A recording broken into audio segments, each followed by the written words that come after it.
Okay, cool. I think I'm live. Oh goodness, okay. I'm not used to scheduling lives and things, so I might have done this wrong. I was trying to figure out how to like go live from the screen that I scheduled it from, and it just wasn't working. So I had to start over. So, everybody. He had his e-collar on because earlier I had all the dogs outside and everybody was in my neighborhood and was walking up and down the road. So I just had his e-collar on just in case. Didn't need to use it, but just in case. Okay, so let's give it a couple seconds here for people to get on. I know some people were interested. Hey, can you guys like not, please? Hey, lay down. Hey. So I have a lot of dogs here. I have Pip up there, and I have Luna, and I have Sky, and I have Canyon, and Abe's over there in his crate, and Puffin is in that crate right there. You can see his little fuzzy face. So Abe's in his crate because he goes into his crate on his own and likes to hang out. And so I just closed him in so that it's one less dog that I have to monitor while everybody's out and moving around. Okay, so discussion on nail trimming. So I put up a poll yesterday, question mark, if you wanted to hear me talk about nail trimming or e-collar training, and the consensus was nail trimming. So I will do a discussion on e-collar training later, but I will start with nail trimming. So nail trimming is something that kept struggling back there, Luna. Nail trimming, nail care is something that I'm kind of obsessed about. It is so important, and not a lot of people understand how important it is. So I hope people can comment on this stuff. I don't do a lot of lives from my computer, so bear with me. So a lot of people don't understand how critical it is to have proper nail care. So it is super important because it can be very uncomfortable and even painful if you have a dog that their nails are too long. So what is too long?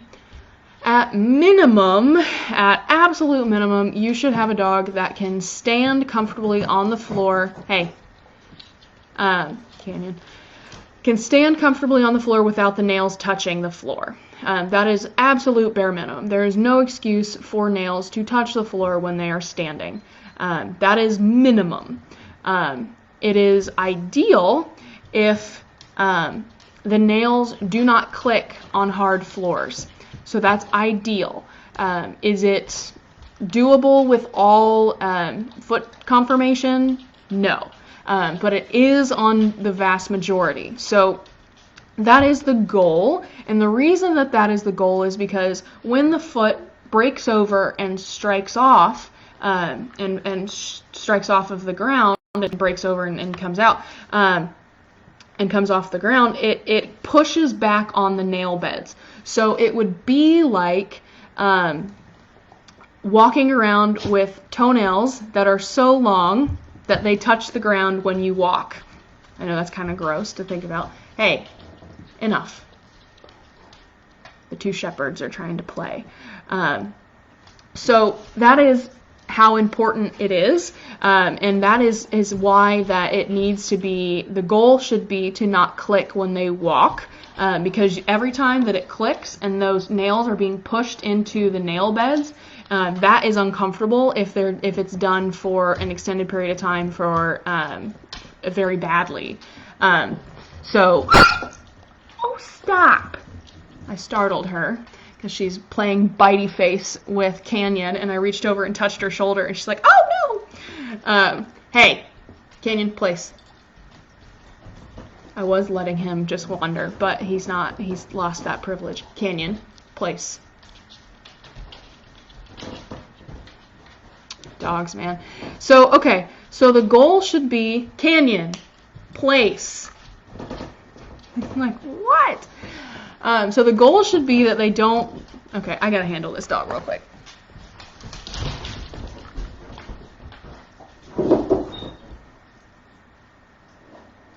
You're fine. Okay. So I just tethered him because he's being a jerk. I would tell him to place and he'd just get right back off, and I can't monitor them. So the goal should be that the nails don't click when they walk. So that's the goal. Now, whether you can get there with every dog, with every conformation of the foot and all of that, depends. Most you can. So don't be tempted to just say, oh, well, my dog is one of those that you can't. Try your very hardest to get to that point.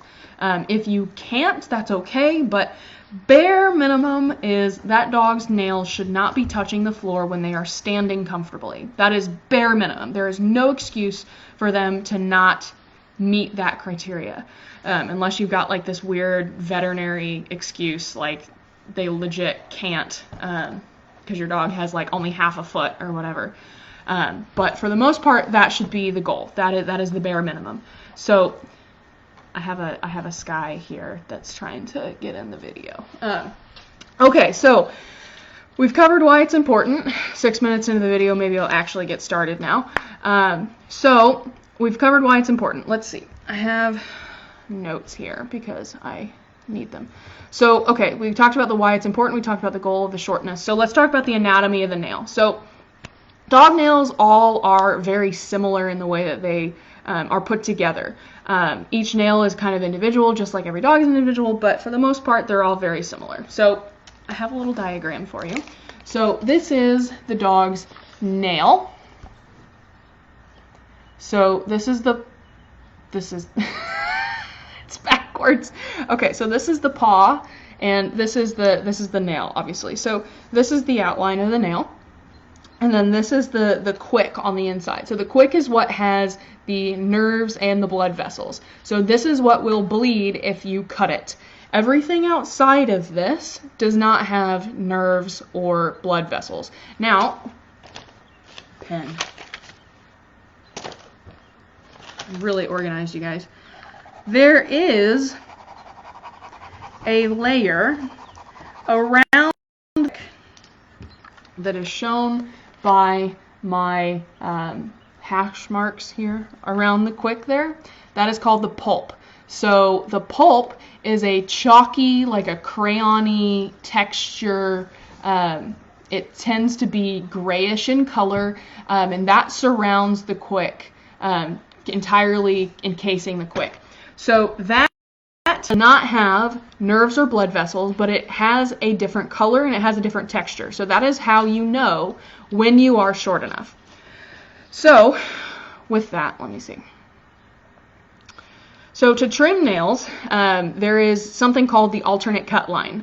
So typically, when you have a nail trimmer, or if you're doing it yourself, typically what you will see is a 45-ish degree angle to cut from the base of the paw pad. So if the paw pad touches the ground here, normally what you will see is about a 45-degree angle to cut, to just miss this quick.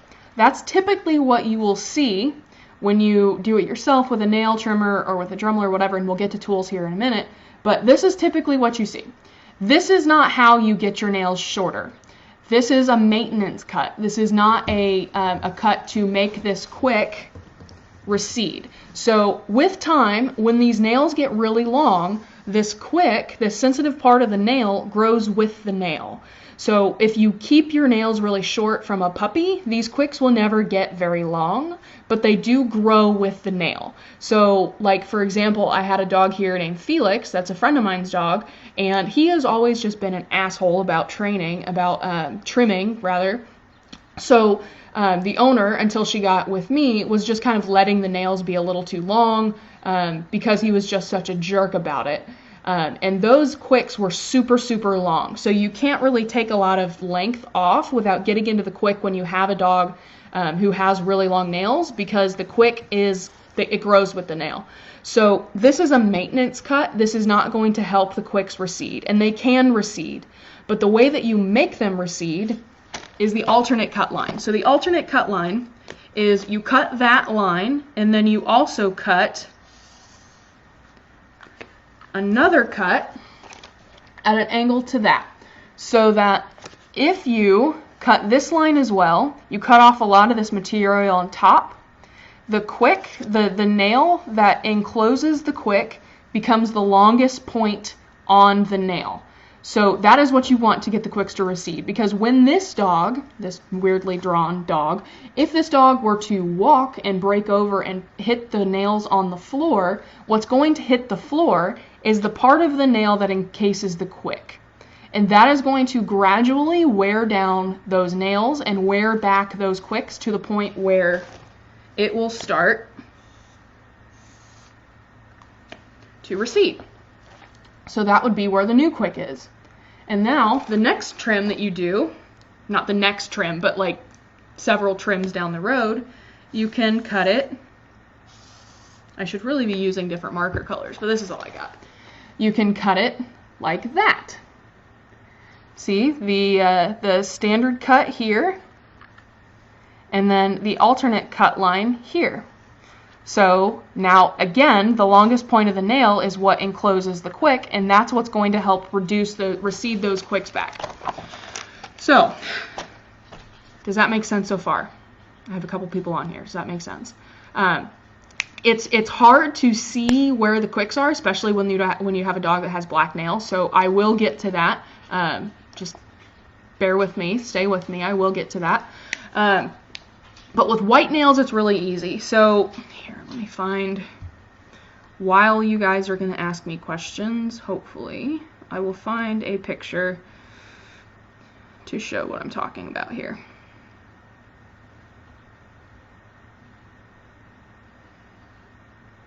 Questions so far?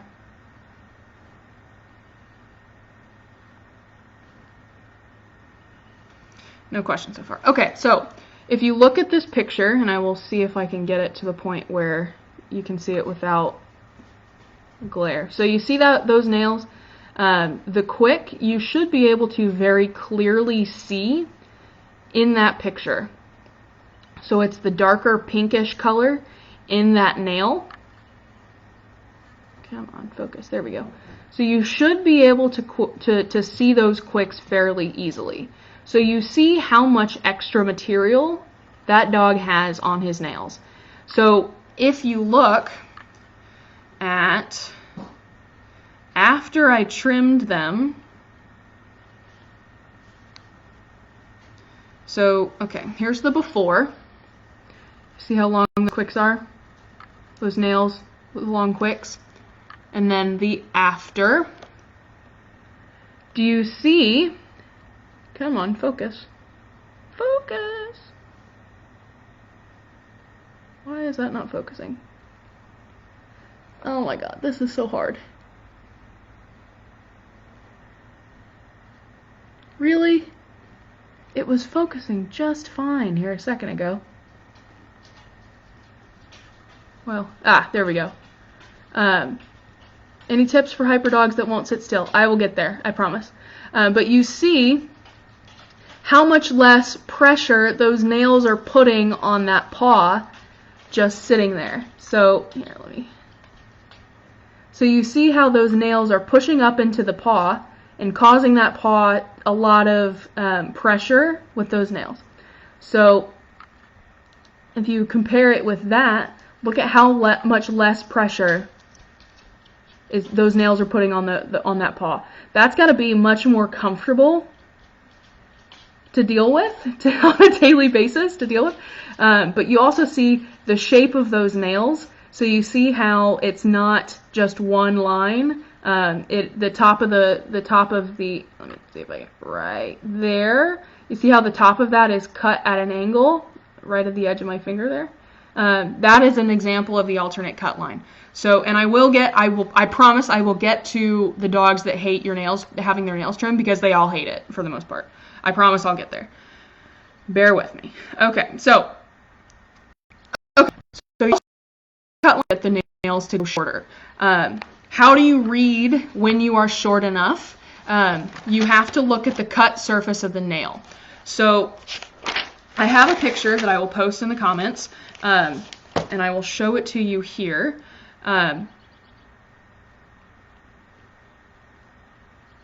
Maybe.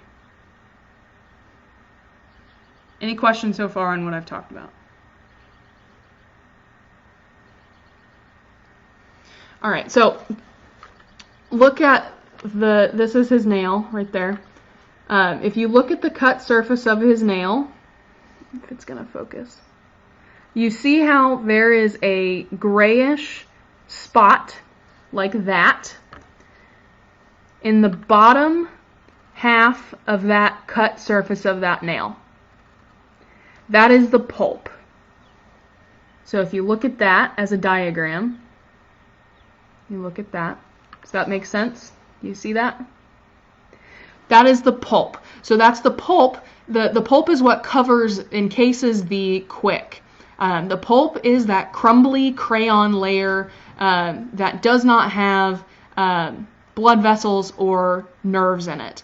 But you should stop when you see that. So when you clip the nails or Dremel the nails, and we'll get to tools here in a second, but what you will see on the cut surface of the nail looks like this. So this is the nail material around, and then this circle here is the pulp. So this will be a texture and a color change. So in black nails, it's usually gray. In white nails and clear nails, it's usually bright white. So you should be able to see that, and you need to stop when you see that. But don't stop until you see that, or your quicks are not going to recede, and you're not ever going to be able to get your dog's nails shorter. Questions so far? Does that make sense? I hope that makes sense. Okay, let me go back to my notes here. All right, so tools. So you have to have the right tools for the job. So like you can cut down a tree with a hatchet, but it would be much easier to use a chainsaw. So you can use the not ideal tools, but the right tools are going to make your job a lot easier. So what you need at a minimum is nail clippers. So I use Miller's Forge brand nail clippers. So I don't know if this will be backwards for you. Is it going to focus? I don't think it's going to focus because my face is in it, but it's stamped Miller's Forge on there. I like the small red-handled ones. These are like $6 on Amazon. It's Miller's Forge. These are awesome. They cut through nails like butter. I also really like the Safari brand small nail trimmers. The big ones are a little unwieldy, but the small Safari brand, I like that as well. I like them both because they're both a little different. So if you look at the openings of these, this has a different shape than the Safari ones. The Safari ones are more rounded. They're a wider opening, but it's like a shallower curve to it, and sometimes it just works better with nails like that. It comes with a guard on there so that you can't stick your dog's nails all the way through. That's supposed to be a quick guard. I don't use it. It's useless. It doesn't protect you from hitting the quick. It just prevents you from taking off more material than you might want to take. So at minimum, you need nail clippers. You can also use a Dremel. So this is an off-brand Dremel. You can also buy the name brand Dremel. This has a light on it. It's very nice. I like it. It was only like $26, and I will post this or something similar and equivalent to this in the comments as well. I really like, this is the equivalent or knockoff of the Dremel Micro. That is like the Rolls-Royce of nail trimming tools.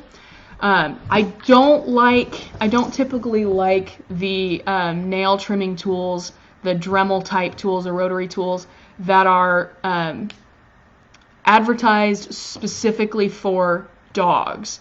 I don't like them. They tend to be underpowered. They tend to have a lot of guarding around the top. So like they'll have something that's like a plastic thing that goes over here with just one hole where you can stick the nail through. I don't like those because you don't have the opportunity to be as maneuverable to get all of the sides off that you would need to do the alternate cut line. You can also use a nail file. So that's something that is helpful if the dog is scared of the clippers or scared of the Dremel. And I will talk about desensitizing them to the tools here in a minute. but a nail file is also an option. You can also build a scratch board. So this is a scratch board. It is just a piece of board, and it has, I use like the adhesive tape for stair treads. This is like sandpaper. It's very coarse sandpaper. So the idea is that you train your dog to scratch this. It's very easy to do. I did it with Abe. The back feet are really hard to get them to do, but for the most part, dogs tend to wear their back nails down faster than their fronts. So it's really easy to teach your dog to do this. I did it with Abe because when I got Abe, I could not touch him anywhere, let alone on his feet, without him biting me. So I used the nails, the scratch board in the meantime while I was conditioning him to allow me to use the nail tools on him to keep him from getting too long. So those are the tools that you can use. And now we'll talk about how to trim nails. So I'm going to talk about it because I don't really have a good way to demonstrate. But what you will do is you will kind of round the edges off. With a Dremel, it's very easy to do that.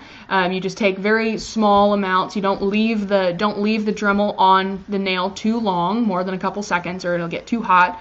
But you will just round off the tip of that nail. So you will round off the tip of this nail and take it back farther and farther until you see that pulp on the cut surface of the nail. So what you will do if you have trimmers, if you have clippers rather, you will take tiny little slivers off. You never pretend my finger is a nail here. You never put the whole nail through the thing. You never cut the entire cross section of the nail. It's supposed to be like tiny little slivers around, tiny little slivers around the end to round off the end of that nail. That's how you're supposed to use clippers. And it is much easier if you do it gradually like that to see how far you've gone and how much farther you need to go before you go too far. So I want to say 9 times out of 10 when someone tells me, well, I quicked him once and now I'm scared to do it, it's because you went too far too fast and you tried to take off too much material. So at a clipper, you should have to do like 20 different little slivers to get enough material off to finish that one nail. So it's critical that your dog is taught how to tolerate it without a bunch of stress. And I'll get to that here in a minute, but it is critical that you take off tiny little bits of nail material to make sure that you don't go too far too fast. So my tool of choice is the Dremel. I don't like clippers all that much. I am a very anxious person and I deal with a lot of anxious dogs, and I don't like the, brace for it, brace, clip. I don't like that. I don't like the anticipation. So I like the Dremel because it's a consistent sound and I can't hurt them with the Dremel unless I space out for way too long and spend too much time on one nail. I have quicked a dog with a Dremel one time and it was just barely because I wasn't paying attention. So it's much easier to quick a dog to hit the quick of the nail with clippers, but if that's what you prefer to use, then that's totally cool. So we talked about how to kind of round that off. It should not be a straight cut. It should be rounded on all sides. So I don't have any dog here that has their nails done because I'm a terrible owner and I haven't done them in several days. So also, let's talk about that. So for maintenance, for the dogs that have nails that are the length that you want them to be, you should do them about once a week. If you want your dog to have nails that get shorter over time, you need to do them about every 2 to 4 days. Yeah. So when I was a good person and was keeping up on my dog's nails like I really wanted to, I would do them every night in exchange for their dinner. So that was our nightly routine, was to do nails. now that I have 1 million dogs, I don't do that with all the dogs. I do them every week or so because they're all decent length. But here, where's my Skylar? I'll do one of her nails and I'll show you. Skylar!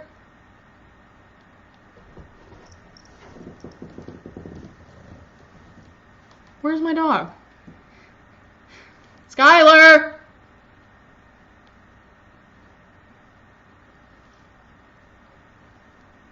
Whatever. She's probably in the basement somewhere. So I will do that. I'll do that here in a minute. But okay, so you'll have to do it every couple days if you want the nails to get shorter. Once a week or so for maintenance. Oh, there you are. Come here. Come here. She's like, I don't like what you're. This is Luna.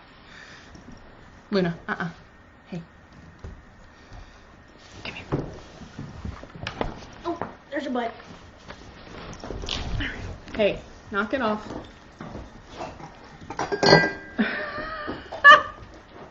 We're a little bit of a shit show. Okay, so what I will do is I will do one of her nails. Hey, go away. So, hold on. So, this is her nail. I'll do this one right here. Come on, you can focus. So, that's her nail. There we go. So, it's dirty, so you can't really see the quick all that much. But if you look at the cut surface, there is no cut surface. I haven't started yet.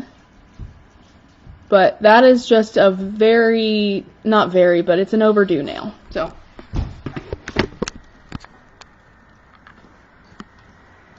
all right. So I'm just holding her. She can, move if she needs to, but I'm just gonna hold her. So.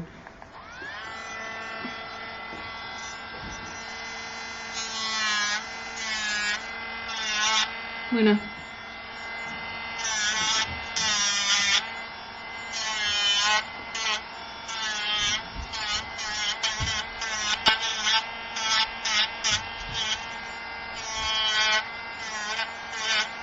Hold on, you're okay.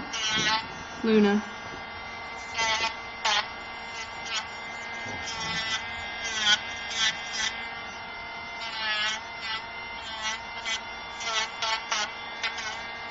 Hold on. So she's starting to get kind of touchy, so that means that I'm getting close to her quick. I haven't quicked her or anything, but she's getting a little... So I'm going to lick my finger and wet the surface of the nail so I can see it a little better. All right. This is her trimmed nail now. That is a really not focused image. But you can kind of see that there's a color change on the bottom half of that nail.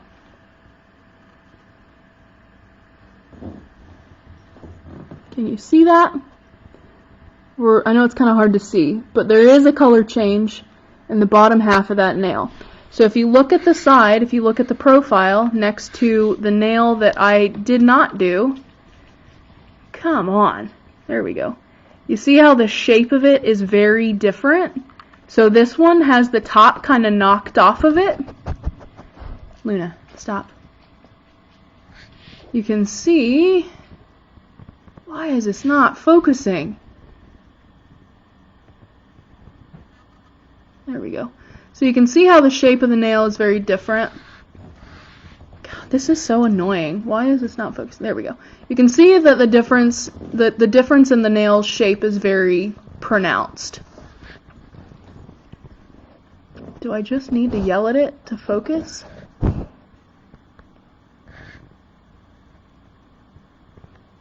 Right here. Come on. There we go. So that is what it's supposed to look like. The shape, screw it. So that's the shape that it's supposed to be. It's supposed to be rounded off on all edges. So now I gotta let her go. Okay. You want to stay and snuggle, or do you want to go ahead? Yep. Oh, this is my life. Okay, so how do you condition your dog to be cool with it like she's cool with it? And if anybody has any questions along the way, please let me know. I know this is a little bit of a shit show. So, how do you condition your dog to be cool with it like she's cool with it? So, from the very beginning when I got her, nail care was just a daily kind of part of life. It was something that she just kind of had to tolerate. And I got her at like 7, 8 months old. So it was done pretty immediately when I first got her. So with Abe, my first dog, he would bite me when I would try to touch him anywhere, let alone try to do anything with his feet. So his was a very, very long process. So what you need to do, and this is regardless of whether your dog is cool with it or is kind of cool with it but not really, or just freaking hates it, break it down into tiny little steps. So like, can you handle your dog's paws? Can you touch their paws? Skylar, come here. I need you again. I'm sorry. I need you again. I'm sorry. Come here. Come here. Everybody else is like, oh, come here. Quit, Luna. Come here. Come on. Come here. Okay, so. Go away. Probably should have planned better for this. So, can you pick up your dog? Can you handle your dog anywhere but their feet? Can you do all of this stuff? Can you manipulate them? Can you move them around? Are they cool with this? Can you handle their paws? Can you grab their feet like this? Luna, quit. Can you separate their toes? I'm not going to hit you, girlfriend. I don't hit you. Why do you flinch? Can you separate their toes? Can you like hold their nails? Can you really manipulate their toes? This is a big step for people. People don't realize that just because you can handle their paws doesn't mean that they're going to be cool with you like grabbing their toenails and pinching their feet apart. Like, and she's, of course she's licking me. But this is a big step. Like, you need to be able to just manipulate all of their paws to do whatever you want. Without doing this, you have no chance in hell of trimming their nails. So that's one step, is can you do all of those things? The next step is, can you hold their paw and reach for the tool? That is a step. Skylar, quit. Will you stop it, please? Can you grab their paws and reach for the tool and pick them up? That's a step. Can you hold their paws, bring the tools to you, and mess with them? That's a step. Can you hold their paw, reach for them, and bring it close to their feet? That's a step. Like, you get where I'm going with this. There are a million tiny little steps to the finished product. Can you hold their paw, bring it, tap the fingernail clippers, the toenail clippers on there? Can you do that?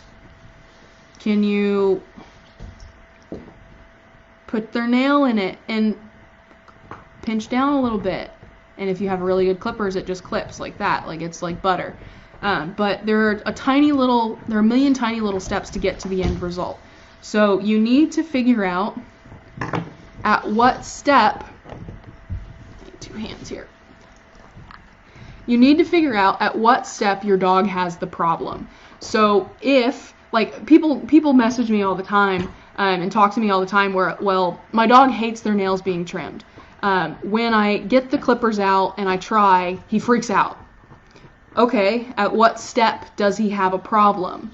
That just telling me that your dog doesn't like their nails being trimmed is not a useful thing for me. I don't really have anything that I can do I don't have anything that I can really tell you to fix that because I don't know at what step your dog is having a problem. So you need to figure out what causes the dog's stress. Is it the handling? Is it the tools being present? Is it the tools being used? Is it the being restrained? There's a lot of things that go into it, into the whole process, that you have to figure out where the problem is to be able to troubleshoot that problem and be able to fix that problem. So figure out where your problem is, and then you can work through it. If you have a dog that just is too hyper to sit down and sit still, you need to start at the very beginning with being restrained. So like with her, I can do whatever I want to her because from the very beginning, restraint was just kind of part of the deal. And I do things to help her be okay with restraint. It was never like, I don't care how you feel, I'm going to restrain you. It's always been, so the way that you do this is to start at the very beginning, you restrain him for just a second. Yes, food. And I shouldn't say that because I don't actually have food on me. But let's talk about markers. So markers are novel sounds that we assign value to. So a clicker is a marker, a yes is a marker. Anything can really be a marker that you're going to use consistently and pair something with. So it can be food, it can be a correction, it can be a lot of different things. I'm not going to go into the correction side of this in this conversation, but for markers, we need a way to communicate that to the dog that they did the right thing and they're going to be rewarded for that. So I use the word yes. So what you would do to start is you restrain them, yes, food. Restrain them, yes, food.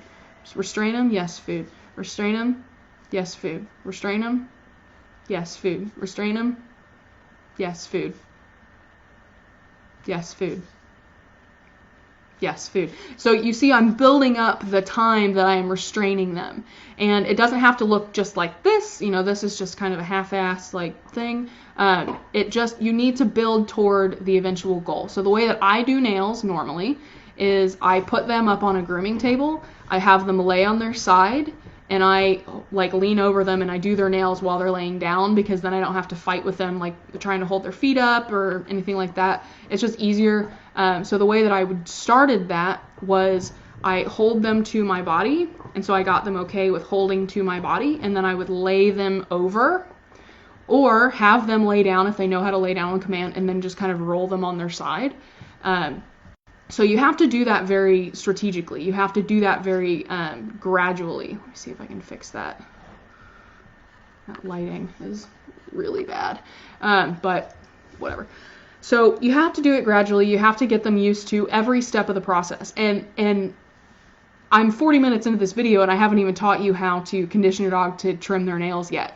Like, that's how involved this process is. It's not something that you should just expect your dog to be okay with, being restrained and having their nails clipped all in one go. It's a process that you have to make sure that they're okay with. So restraint is the first one, first step. Then restraint and paw handling. And you can do the paw handling separate from the restraint at first as well. Then it's restraint, paw handling, tools are present but not used. And then tools are moved around but not used. Then it's brought closer. Then it's tapping. Then it's tiny, tiny little clip. And actually there's even a mid-level step in there. If your dog, like Abe, was really sensitive to the sound of clipping, it wasn't necessarily the feeling that was the problem, it was the sound. He's a very noise-sensitive dog. So what I would do is I built up to the point that I was ready to start clipping. Like, he was cool with me tapping on his feet and all that stuff, but I would grab a piece of uncooked pasta, an uncooked piece of spaghetti, and I would clip that right next to his toes so he could hear something, but it wouldn't be, what I was doing was I was desensitizing him to the sound of clipping separately from the feeling of clipping. So once he was cool with the sound of clipping, then I could add in the feeling of clipping, and it wouldn't be as much of an adjustment for him to make. So that's something that you can absolutely do. With the Dremel, it's a little different because it makes noise. So you want to, when you start introducing them to the Dremel, you want to introduce them separately from an expectation that you're going to try to touch them with it. So like, if you're going to feed them dinner, you just turn it on, give him food, turn it off. Like, there's no expectation. The dog doesn't have any expectation that you're going to try to like force it on him, like, I'm going to touch you with this. And so you introduce it for the first time separately from any context that would give the dog any thoughts that they're going to try to touch me with this. And then you do the same thing with the Dremel than you do with the clippers. So at first it's here, it's not on, and I'm going to move it around and I'm going to touch your paws and I'm going to touch your nails with it. It's not on, no problem. Why would you be concerned about this if you've already done this stuff with clippers? And then I'm going to turn it on and handle your feet with this way over here, and then way over here, and it's a little closer. Just, you have to go really gradual. So, and with every step, what you want to do is when they tolerate something that was previously concerning, or when they make a little bit of progress, you mark with a yes and you give them food and you start over. So there's a million little tiny repetitions in this. It's not just a start out here and then move it closer, move it closer, move it closer, move it closer, move it closer, move it closer in one session. It's like out here, yes, food. Out here, yes, food. Out here, yes, food. Out here, yes, yes, food. And like closer, closer, closer every repetition, and go really, really, really slow. It should not take you very long if you are consistent with it, but just for reference, it took me 4 months to get Abe to be totally cool with having his nails done. He would just lay on his side and just let me do it. And in the meantime, again, I was working with the scratch board and teaching him to scratch his own nails to maintain them so they weren't going to turn into like talons and have the quakes grow out really far. So that's a really good strategy, is to have to use the scratch board to maintain the length while you're working on conditioning and desensitization. Okay, where's my... You're sitting on my phone, sweetheart. Oh, big yawn. All right, so clipper and Dremel, we talked about the tools. Oh, so it's really helpful if you can create a routine for body handling and nail care. So like I said, when I first got her, back when I only had 2 dogs in my house, I would do nails every night in exchange for their dinner. So what would happen is they would get their nails done, even if it was just like I go through the motion and I touch the Dremel to each of your nails. Even if I didn't actually do anything with it, that was the routine. They got handled, they got physically handled, and their nails looked at, and then they got their dinner. So there's something called the Premack principle, which is when you do something not so great in order to access something great, the thing that is not so great becomes more valuable to you.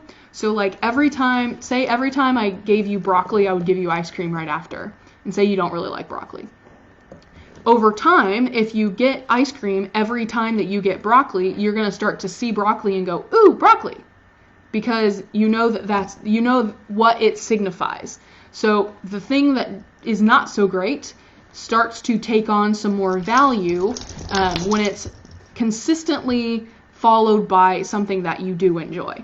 So what I do is I make nail care and body handling and all of this stuff a routine in exchange for their meal. And their performance is not contingent. Their meal is not contingent on their performance of, whether they do well or not. They're going to eat anyway.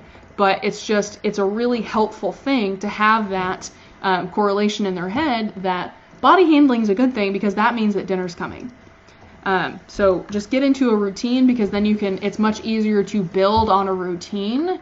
Like if you spend 5 minutes before every meal working on body handling and nail trimming, you're going to see a lot of progress, especially if you do get into a routine, because they do start to say, okay, well, this is the time when I'm going to get handled, I'm going to get my nails done, and then I'm going to eat.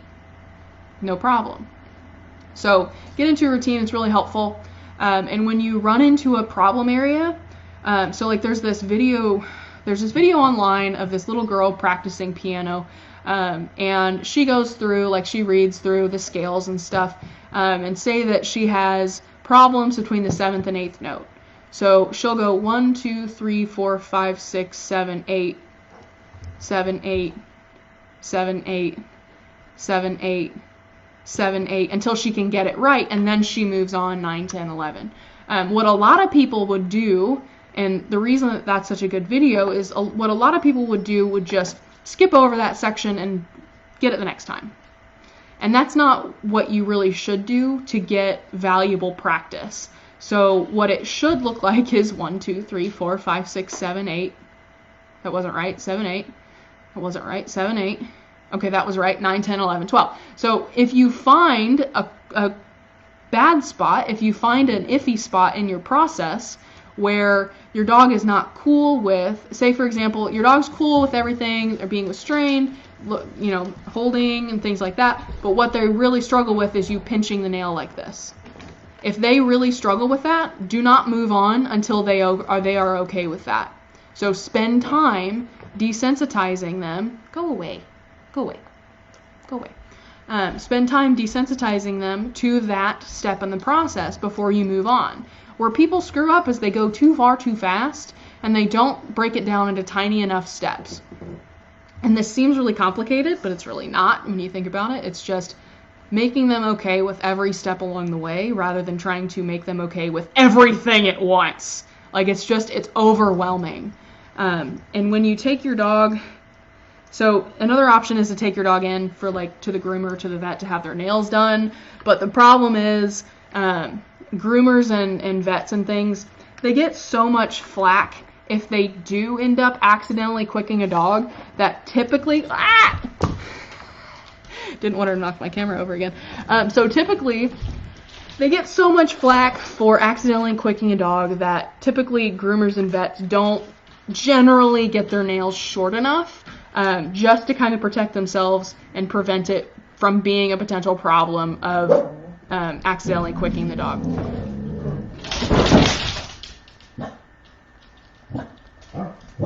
Someone's walking and they're barking, and then Sky just knocked over a place bed that I had sitting up, leaning against something, and she thought the world was Hey, enough. She's just gonna bark and growl, it's fine. So if you're gonna take your dog into the groomer or to the vet or whatever to get their nails done, that is totally fine, but do it frequently enough, like once a week. You can't just do it every couple months and have it be okay, because of what we talked about in the beginning of why it's so critical to have nails an appropriate length, because it can be really painful. And when you have a dog that it's painful for them to walk, their paws get really sore. And when their paws get sore, they get less likely to let you handle their paws, which means their nails are going to get longer, which means it's going to be more uncomfortable, which means they're going to be less likely to let you handle their paws. It's just this vicious cycle. So keep on top of it and take the time to make sure your dog is cool with it every step along the way so that you can do it. Because if you take the time to make sure your dogs are cool with it, like you saw me just do one nail of hers, it took 10 seconds. Like I can do nails on that dog in 2 minutes. Like it shouldn't take you very long. So if I do it once a week with her, 2 minutes a week. The time that it takes to maintain is very, very short once you take the time to condition the dog to tolerating and enjoying it. Which, speaking of tolerating and enjoying, so there are some trainers that, my video is kind of going weird, there are some trainers that think that every single thing that you need to do to your dog, that dog needs to be super stoked excited about. So like cooperative care is a big thing where in the force-free, fear-free vet, whatever, where they won't do anything to the dog that they're not comfortable with. And in theory that sounds great, and I think we need to do that as much as we realistically can. But at the end of the day, like if my dog is injured or sick or something and they need to get their temperature taken, it's going to happen regardless of whether they're okay with it. So, hey, knock it off. So I need to prepare my dog for things happening to them, so like to be handled and things. So you need to take the time to make sure that your dog is okay with being handled, with having their nails trimmed, and it's not such a stressful experience for them. So take the time now and you won't ever have to struggle with your dog's nail trimming ever again. So let me just check my notes here.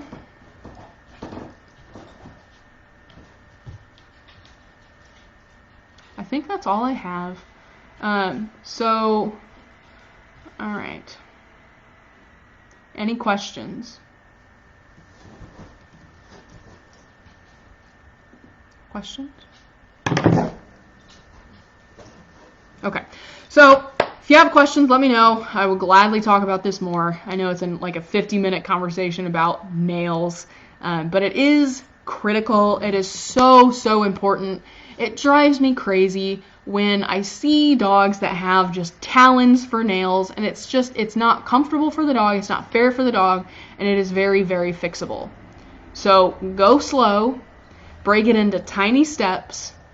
And a question that I get all the time is, what if my dog bites me when I touch their feet? You are going way too fast. Yeah, you're trying to go too far too fast. So if your dog is trying to bite you, you are going too fast. So slow down, make sure that they're comfortable, because if they're biting you at step 5, just say, arbitrary step 5. So if they're biting you at step 5, that means at step 4, 3, and 2 probably, they're showing you that they are uncomfortable. So get them okay with steps 2, 3, and 4, and they won't bite you at step 5. Like, spread it out, go super slow, there's no rush, make sure that everybody's comfortable, both you and the dog, and take tiny, tiny, tiny little slivers off with these clippers if you're going to use them. Tiny, tiny little slivers. It should take you no less than 15 to 20 little clips to get enough material taken off of that end of that nail. Deb says, I have to be brave for Dib's sake. Well, see, the thing is, you don't have to be brave if you are informed. If you are knowledgeable, you don't have to be brave. So I will teach you, 100%, I will teach you how to read nails in our private lessons, Deb. And you won't have to be brave because you'll be informed. Knowledge is comforting. So we'll work on it. Okay. No more questions. I'm going to sign off. If you do have questions, let me know. I'm working on, I never talked about this. Wow. I'm working on an online class for nail trimming, body handling and nail trimming. I am working on that in all of my spare time, but I am working on that, so keep an eye out for that. I will post it when I get it done. Bear with me. But if you have questions, let me know. And I am out.